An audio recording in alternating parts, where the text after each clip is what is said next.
My best friend had laughed when he handed me the keys earlier that day. "Watch my sister," he'd said, like she was a houseplant that needed watering. Then he added something about work running late, about her not liking strangers, about how she'd already agreed. None of that sounded like a warning. It sounded casual, ordinary, the kind of thing you forget by evening. By the time I was standing in the hallway outside her apartment, holding a paper bag with takeout going cold through the bottom, the lock clicked behind me instead of in front of me. A soft, deliberate sound. Not rushed. Not apologetic. "Sorry," she said from inside. Habit. That was how I met her voice before I really met her. She lived above a small repair shop that smelled like oil and burnt coffee. The kind of place where radios played old songs because no one bothered to change the station. Her apartment was quieter than I expected. No TV, no music, just the hum of the refrigerator and the distant clatter from downstairs. She stood a few feet away, barefoot, arms folded, not defensively, just comfortably, like she knew where she belonged in the room. Mid-40s, maybe more.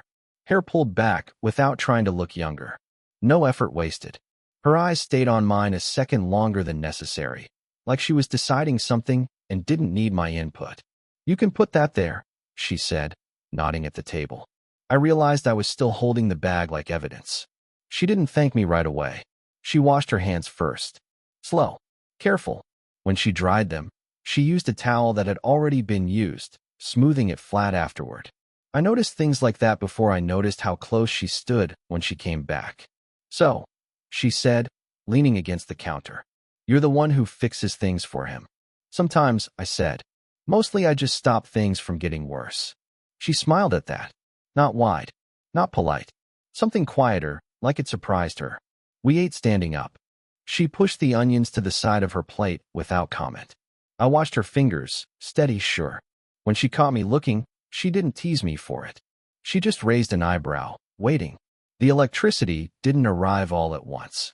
It crept in during the pauses. The way she didn't fill silence the way people my age do.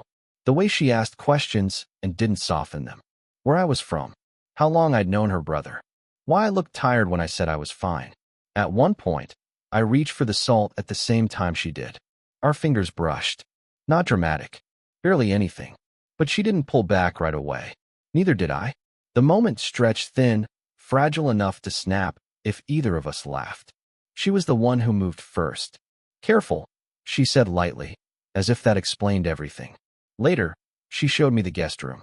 The door was already open, bed made tight, no personal touches. She stood in the doorway, arms crossed again, watching me take it in. "You don't have to stay," she said. But she didn't step aside. "I know," I said. Another pause. Longer this time. When she finally turned away, she reached back and switched off the hall light without looking at me. The room went dim, edges soft. I lay awake longer than I should have, listening to her footsteps move across the apartment, stop, then start again. It wasn't the locked door that stayed with me afterward. It was the certainty that when she turned off the light, she knew I was still watching the dark. She texted me herself. Short, polite, almost formal. "The sink won't stop leaking. If you're free." I told myself that was the reason I went over. A loose pipe. A favor. Something solid I could fix with my hands. The apartment felt different in daylight. Less mysterious. More honest. Dust visible in the corners. A crack in the wall above the window she hadn't bothered to cover. She hovered nearby while I worked, pretending to read something on her phone, glancing up more than she needed to. "You don't have to stand there," I said. "I know," she said, and didn't move. She was quieter this time, guarded in a way that felt intentional, like she'd woken up and decided to be careful. Her hair was down, threaded with silver I hadn't noticed before. She wore an old sweater, sleeves pushed back just enough to show her wrists. I watched her hands when she poured coffee, steady, practiced, but the cup rattled softly against the counter. "You drink it black?" she said, handing me a mug. "Usually." She nodded, as if she'd filed that away. While I worked under the sink, I could hear her moving behind me, opening drawers, closing them too gently. At one point she laughed at something on her phone, then stopped herself halfway through, like she'd remembered she wasn't supposed to. "You're tired," I said, without thinking. She stiffened. Just a little. I'm fine. It wasn't a lie. It was something else. She sat at the table while I tightened the last fitting, rubbing her thumb against the edge of her ring. Worn thin. I wondered how long it had been there. I wondered when she'd stopped twisting it without noticing. Why do you do this? She asked suddenly. Fix things. She shook her head. Show up. The question hung between us, heavy and unfinished. I wiped my hands on a rag that smelled like metal and old soap. Because I said I would, I said. She looked at me then. Really looked. Like she was measuring the distance between what I said and what people usually meant. For a moment, her guard slipped. Just enough. Her shoulders dropped. She leaned back in the chair, eyes closing briefly, like she was letting herself rest in the quiet. I don't like asking for help, she said, almost to herself. I know, I said. She opened her eyes again, surprised. Not offended. Just seen. When I stood to leave, she followed me to the door. No rush. No apology. Her hand hovered near the lock, hesitating. Thank you, she said finally. Our fingers brushed again as she took the rag from me. This time she noticed. I knew she did by the way her breath caught, barely, and the way she didn't move her hand away right away. The sink was fixed. The space between us wasn't. Not the dramatic kind. No thunder, no wind slamming windows. Just a steady, patient rain that soaked into everything and made leaving feel unnecessary. I was already there when it started, sitting at the small table with a plate between us we hadn't touched in a while. She'd cooked. Nothing impressive. Something simple she didn't apologize for. The lights were low because she liked them that way, she said. Less honest. I didn't ask what she meant. We talked longer than we meant to. About work. About how her brother still left mugs everywhere. About how some habits survive people. She drank slower than usual, one hand around the glass, the other flat on the table like it was anchoring her. You don't talk much, she said. I do, I said. Just not all at once. She smiled at that. Then it faded. The silence afterward stretched, not awkward, loaded. The kind you don't interrupt unless you're ready for what comes next. Her phone buzzed on the counter. She didn't reach for it right away. When she finally did, she turned the screen face down. Too carefully. Everything okay? I asked. Yes, she said. Then, after a beat, no. She stood and went to the window, arms folded, watching the rain blur the streetlights. Her reflection hovered in the glass, fractured. When she spoke again, her voice was lower. He still calls, she said. Not often. Just enough to remind me. I didn't ask who. I didn't need to. I never pick up, she added, like that was the part she needed me to hear. Something tightened in my chest. I kept my hands in my lap. Kept my distance. I knew my place even if she didn't say it out loud. You don't have to explain, I said. She turned then, really turned, and for a second it felt like she might step closer. Instead, she leaned against the counter behind her, fingers gripping the edge. I'm not explaining, she said. I'm saying it. The rain grew louder. Or maybe the room just got quieter. She came back to the table, closer than before. Close enough that when she reached for her glass, her arm brushed mine. This time she didn't pretend it was an accident. You make it easy to forget things, she said, not looking at me.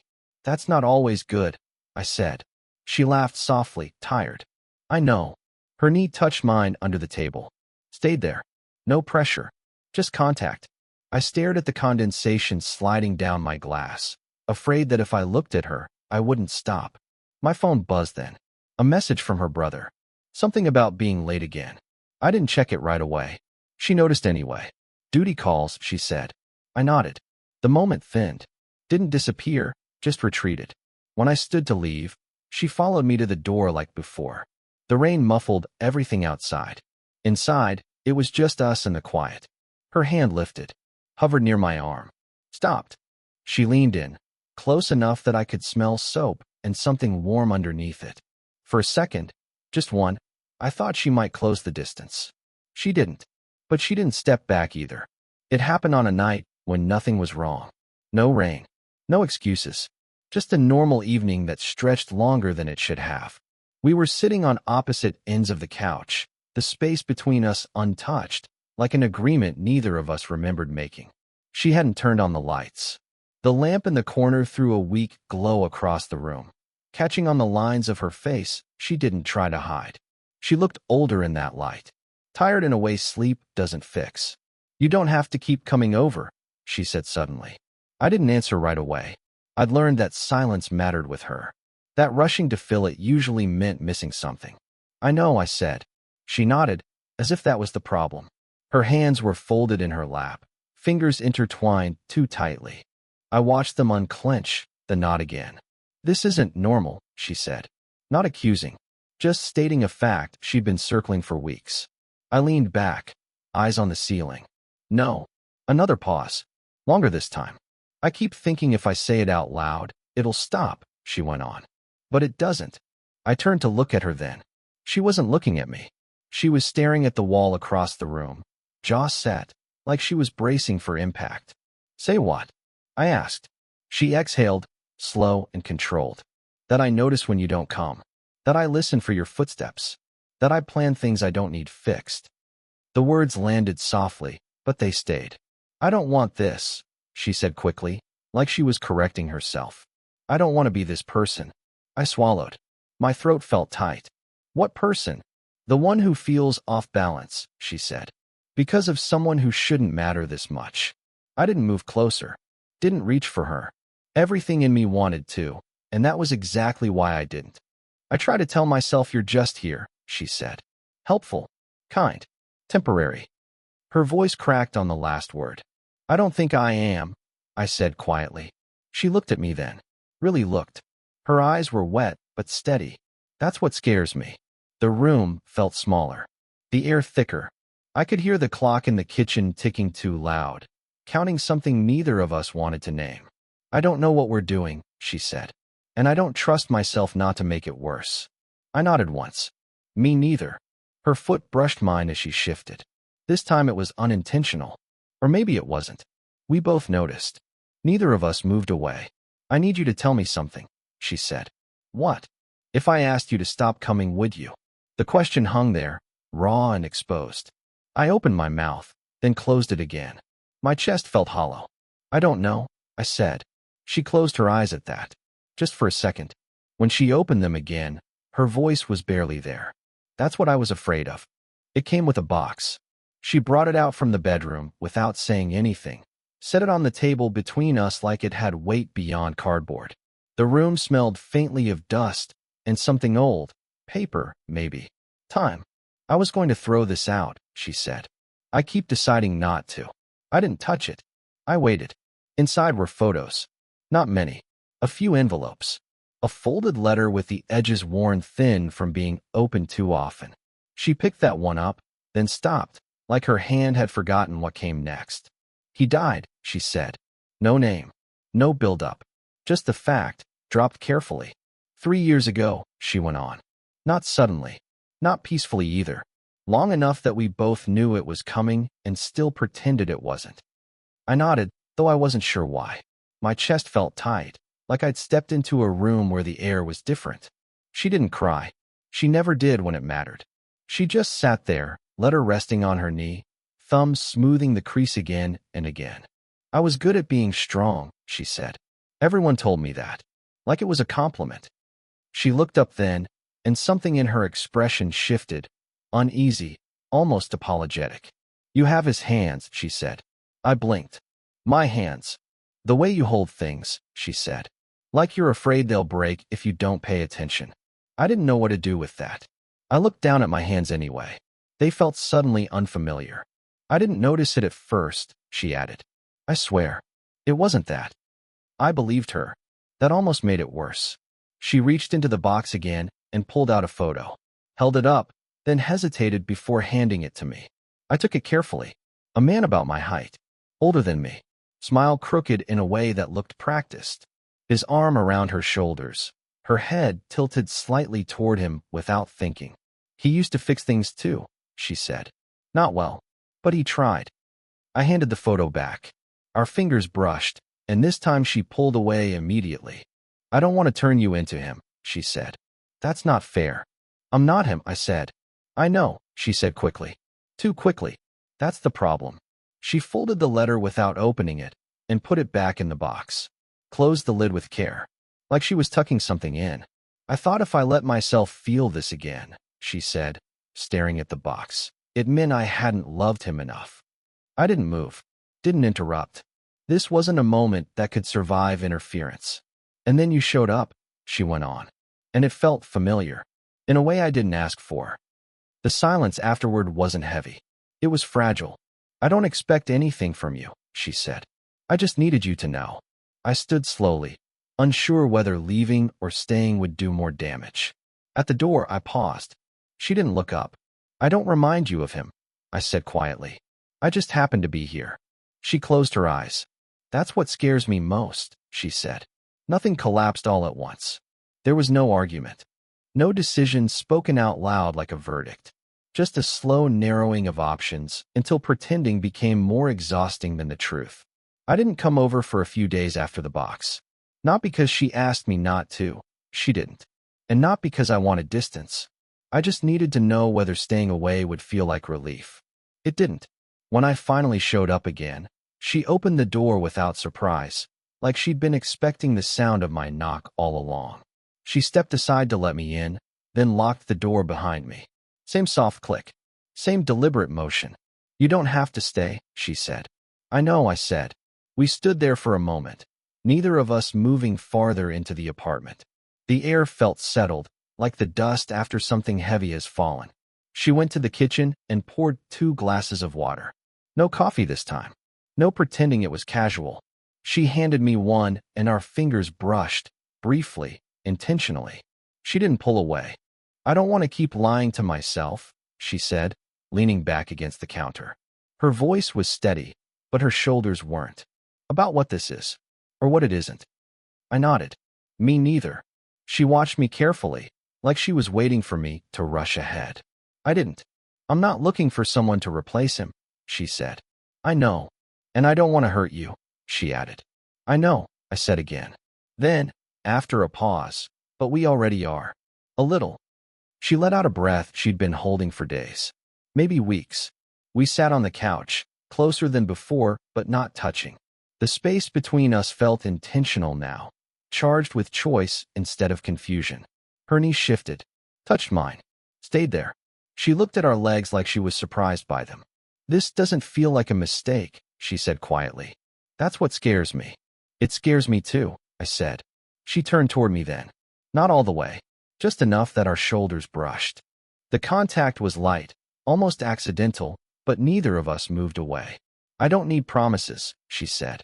I can't carry those anymore. I won't give you any, I said. That made her smile. A real one. Small, tired, honest. She leaned forward and rested her forehead against my shoulder. Didn't ask. Just did it. Her weight was slight but unmistakable, like she was testing whether the ground would hold. I stayed still. Let her decide how long. Her hand slid down the couch cushion until it found mine. She didn't lace our fingers. Just rested her hand there, palm against palm. Warm. Steady. We sat like that for a long time. No talking. No rushing toward what came next. Just breathing in the same room, finally aligned in the quiet truth of it. When she lifted her head, she didn't pull away completely. Stay, she said. Not as a request. As a choice we were both already making. I'm telling this from the other side of it now. Not the dramatic other side people imagine. No sweeping changes, no clean before and after. Just distance. Time enough to see what stayed and what quietly rearranged itself. We didn't announce anything. There was no moment where life split open and welcomed us in. We kept showing up.